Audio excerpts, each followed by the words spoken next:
साहब सुबह के समय गंगा घाट पर चले गए। वहाँ ब्राह्मण लोग सूर्य के सामने मुख करके गंगा जल हाथ में लेकर मंत्रों का उच्चारण करते हुए जल सूर्य को अर्पित कर रहे थे। कबीर साहब जी उन ब्राह्मणों को ये सब करते देख रहे थे। थोड़ी देर बाद कबीर साहब घुटनों पानी तक गंगा नदी में जाकर अपने दोनों हाथों से किनारे पर जोर जोर से पानी फेंकने लगे। ब्राह्मणों ने देखा कि ये कबीर ऐसा क्या कर रहा है। उन्होंने कबीर साहब जी से पूछा,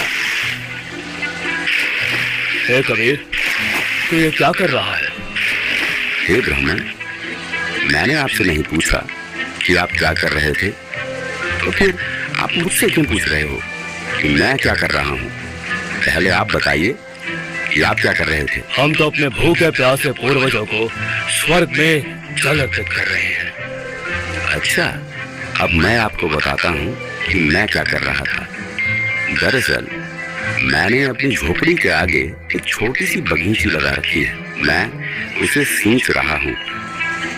अरे भाई, तुम्हारी झोपड़ी तो यहाँ से काफी दूर है, उसे ये पानी कैसे मिलेगा?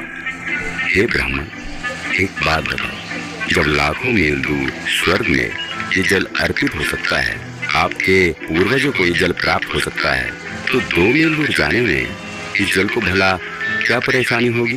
तो दर्शकों, इस प्रकार कबीर साहब जी का ये सटीक तर्क सुनकर काशी के पंडित जी समझ गए कि हमारी ये क्रियाएं व्यर्थ हैं। कबीर साहब जी ने उन्हें यहाँ ये भी समझाया कि आप एक ओर तो कह रहे हैं कि आपके पितर स्वर्ग में हैं, दूसरी ओर कह रहे हैं उनको पीने का पानी नहीं मिल रहा, उनको सूर्य को अर्घ देकर जल पार्सल करते हैं।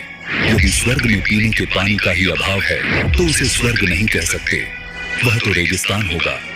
वास्तव में वे पितरगण यमराज के अधीन यमलोक रूपी कारागार में अपराधी बनाकर डाले जाते हैं। वहां पर जो निर्धारित आहार है वह सबको दिया जाता है। जब पृथ्वी पर बनी कारागार में कोई भी कैदी भोजन के बिना नहीं रहता, सबको खाना पानी मिलता है, तो यमलोक वाली कारागार जो निरंजन काल में बनाई है उसमें भी भोजन और पानी का अभाव नहीं है। दर्शकों,